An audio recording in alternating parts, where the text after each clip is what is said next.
Has perfectionism reared its ugly head in your homeschool? What can you do about it?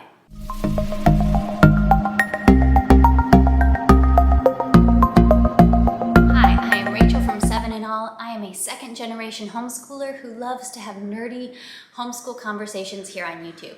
And today we are going to be talking about perfectionism and how to deal with it when perfectionism hits your homeschool.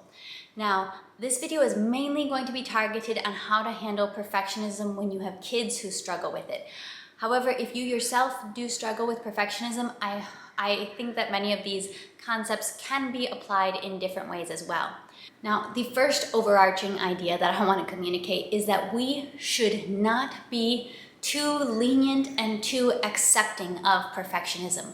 We need to point it out for the very ugly thing it is. Perfectionism can steal joy in our homeschools, and it can also steal progress. It can cripple and hinder learning and our ability to grow and enjoy that process of growth. So perfectionism, I think it's the kind of thing, because perfect is in the name, sometimes we think, well, it's really not all that bad. Or when we see little signs of it in our kids, we can think, oh, it's kind of cute. It's not cute. It is not going to help them in the future. It's not going to help us in daily life. So when you are dealing and struggling with perfectionism in the midst of your homeschool days, I deeply encourage you to address it and to do something about it and to begin the journey of moving away from letting perfectionism rule your homeschool. Now, on this channel, I do sometimes talk about homeschool with gifted learners. Perfectionism can be something that gifted learners really struggle with. Sometimes, but not always. So if you have a gifted kid, this might be something you want to listen to, but also more typical learners can also struggle with this as well. So there might be some tips in here that are a little bit more targeted toward gifted learners, but this is for really anybody who's struggling with perfectionism in their homeschool. Okay, number one, if you are seeing perfectionism and the struggles with that in your homeschool, the first thing I would suggest that you do is identify it. Name it and talk about it. Talk with your child or whoever is struggling with it, if it's yourself, about how you, the perfectionist, might see this as actually a good trait. You probably do, especially for those who haven't studied it and who haven't identified and learned about the negative side of perfectionism. You probably do see it as a good trait. You probably see it as an intense commitment to doing excellent work. And why would that be a bad thing?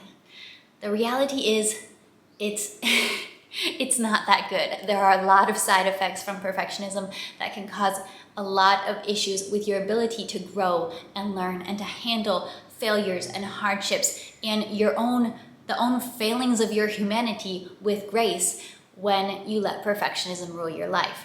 So identify what perfectionism is and identify what are the downsides, what are the anxieties that it's causing, how is perfectionism holding you back. With gifted kids, they tend to love learning very quickly. Speed tends to be something very dear to the heart of the gifted child, the speed of learning and gaining knowledge. That's why I think that this conversation is especially important when you're dealing with gifted children, because I would like you to point out that perfectionism in the long run is going to slow you down. It's going to hinder your progress. Gasp. It's going to slow you down educationally in what you can do, because you're so focused on, you want to be able to do everything right. And if something's too challenging and you can't do it right, you have a meltdown and you get all upset. And that's wasting your time. Gifted kids do not like to waste time. But this really kind of wastes time. It slows down educational progress. And that's one of the reasons that when our kids can get on board with realizing how harmful it can be for their own growth and for their own education, that can be a good motivator to break out of the comfort zone and the safety box of perfectionism and get out and start being willing to challenge themselves to the point where they do make mistakes. Number two, provide your children with clear expectations for how they will do their schoolwork. And here I'm being very specific. Provide expectations that they will do their schoolwork, they will do it to the best of their ability, and it will not be right all of the time. It will not be 100% correct, and it will never get 0 marks of, you are going to have marks, you are going to have improvements. There are going to be things that you get wrong in your schoolwork. Tell your child this up front. Perfectionist children, they're thinking, I am smart, I am good at this, I can do all my schoolwork, I can get it 100% correct all the time. And when that doesn't happen, they melt down, they break, they get frustrated, they get angry, because their expectations are not level with reality. So communicate these expectations up front. I would also say that I would communicate directly with my child. I'm your teacher. My job is to plan your education, to provide you with the materials and the assignments that will help you to learn and to grow. Now, if I provide you with all these assignments, I provide you with this curriculum and these lessons, and you get everything right all the time, it's always easy for you, you are never challenged, and you just sail through life getting everything perfect and correct the way you want to, then I am failing at doing my job adequately, because you're not actually learning to the extent that you should be learning. Learning should not be so very easy that you are never challenged, you never make a mistake, and you never get anything wrong. If you are so attached to getting everything correct that you burst out into tears when we have to make marks on your paper or show how something could be done better, then you limit yourself to working at a level lower than you could really be working at. It's hindering you, and I'm also not doing well at my job as your teacher and as your educator if I'm only giving you assignments that you can do perfect. So in this case, I will give you a specific example. I have graded my younger sister's papers for years when they were in high school. That is a great passion of mine, is academic writing and creative writing, pretty much writing in general, especially at the high school level when you can really get into what makes good writing.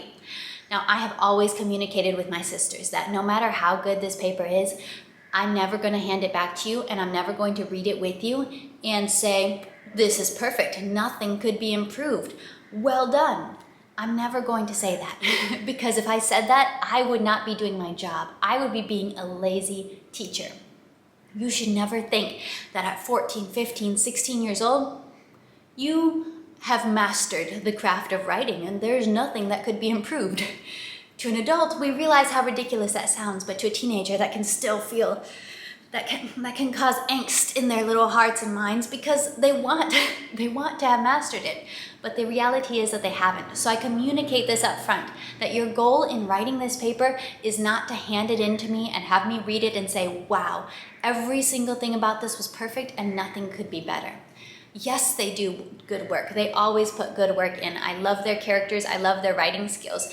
And also, yes, I'm going to cross things out. I'm going to mark things wrong. I'm going to ask, how can you sharpen this? How can you make this stronger? How can you make this better? I am going to challenge them to do better. And that can be tough on the heart. That can be tough on young perfectionists, but it is so important. But communicating ahead of time what the expectation is can help them later so that they're not surprised in the moment by not getting the perfect response. A lot of these tips are more to be used with upper elementary and beyond, more with older kids that you can really verbally communicate with and have back and forth discussions about values with. Of course, you can do it at a simpler level with young kids, but some of these are a little bit more advanced topics.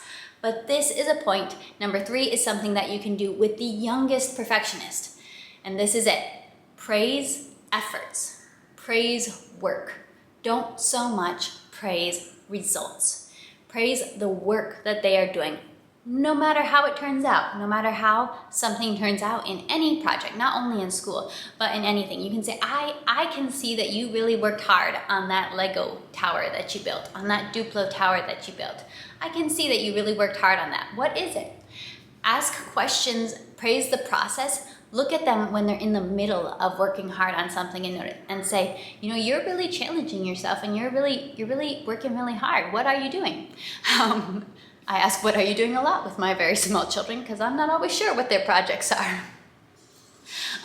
But remember, as a parent, it can be too easy to get all excited about, you know, the amazing results of something that our children did that was amazing. But that's not what we should focus our praise on so much as we do on when we see them in the midst of doing the work, when we see them doing something that we know is hard for them, when they're getting outside their comfort zone, when they're challenging themselves. You don't have to be like super crazy clapping and all about it, but make comments and say like, hey, I know that this is a hard thing for you, but I see you trying. You know, well done, well done. Number 4, practice receiving criticism. Practice being critiqued. If you are so caught up in thinking, I never want anyone to criticize anything I do, you miss so many learning opportunities. Our kids need to understand this, that you know, it's not fun. And for perfectionists, it's really not fun to have anyone criticize what we do or critique what we do or say, hey, this could be improved if you do it like this. Yet, our children are crippling themselves. They're putting themselves in a box when they won't listen to constructive criticism. So in this case, if you have a child who really struggles with hearing any criticism, who gets emotional, overwhelmed, and has emotional outbursts if they receive criticism, I would suggest doing intentional criticism practice sessions. Practice sessions on how to receive being critiqued, how to receive constructive criticism in a positive way. Now, don't surprise your child with these sessions. Announce them, plan them ahead of time, and then say, okay, we are going to do this. Maybe it's planning ahead of time that you're going to go over a paper that your child wrote and prepare them ahead of time, that you are purposely going to practice giving them constructive criticism, and they are purposely going to practice receiving it, thinking about the critiques, thinking about what they could learn from the critiques, not letting themselves get overwhelmed emotionally and think about how, oh, I'm a failure, everything I do is a failure, and I'm so sad and I'm so hurt because somebody's criticizing me. That's not going to be helpful to them, but learning how to receive it well and think about, what could I learn from this criticism? How could I apply it? And you know, sometimes they might disagree with it. Even how might they genuinely disagree with it in a peaceful way that builds relationships? These are great skills to practice, and I would suggest having announced, planned practice sessions if your child struggles with this. Number 5, with the young perfectionist, add activities into your life that have no perfect score, no feedback of you did excellent at this. Have lots of activities in your life where they can't, where just by the nature of the activity, they can't feel, oh, I am doing such a perfect job at this. This might be volunteering with little kids at Sunday school. This might be watching a movie with your family. I mean, perfectionists can often be caught up in thinking, I need to be productive all the time. I need to be achieving all the time. So plan activities that involve no achievement whatsoever. Go to the beach or go to the park and just wander around with no purpose and no objectives and no nature journaling where they need to do the best picture out of everybody in the family. Just do plan very routine activities into these young, high-achieving perfectionist lives where they can't win, where there is no winning. Cooperative games, perhaps, things that are just purely for experiencing life in all of its imperfect beauty. Oh, process art, that's another good one. Art where it's just more about the experience and getting messy in the process and not about the end result at all. And number 6, the last point for today, teach your children skills for dealing with failure. They are going to fail.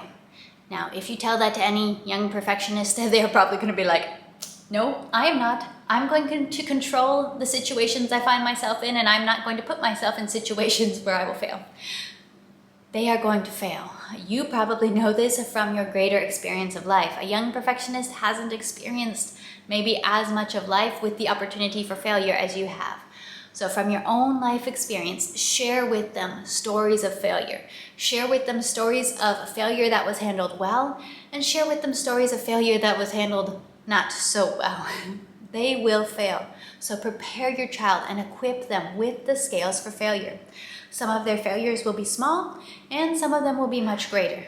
But to a young person, even very, very small failures can seem huge. They don't have the perspective of a lifetime lived so far. Their lives have been rather short, so these small failures can seem overwhelmingly huge.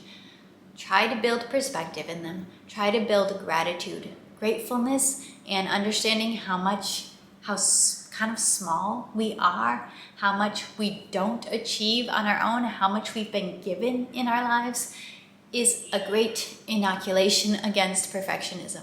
Encourage your child to verbalize how they feel, to talk about it with you, to journal about feelings when they fail, not to just bottle it all up inside, or not to just throw a huge tantrum and throw themselves on the floor, although that might happen at times too, but to work on building the skills and the words for I'm really disappointed with myself, I'm really frustrated with how this turned out, I wanted this to happen, and what I wanted didn't happen. That will happen a lot for them in their lives. They will want something and they will want it dearly and they will work hard toward it, and it's not going to happen. Prepare their hearts for being able to deal with that. Prepare them that actually much of life is not in their control. That's through no fault of their own. That's just the way life works. But we can still live gratefully, and we can still pursue to just do the work we've been given, do the work that's in front of us, continue learning without getting caught up in sadness and overwhelm over everything that we can't control and everything that we can't do perfectly. I hope that this video got your gears turning on thinking, how can you handle perfectionism? How can you give it a much smaller place in your homeschool, and how you and your kids can begin the journey of walking away from a homeschool and a lifestyle controlled by perfectionism. Leave me any comments and thoughts down in the comment section below.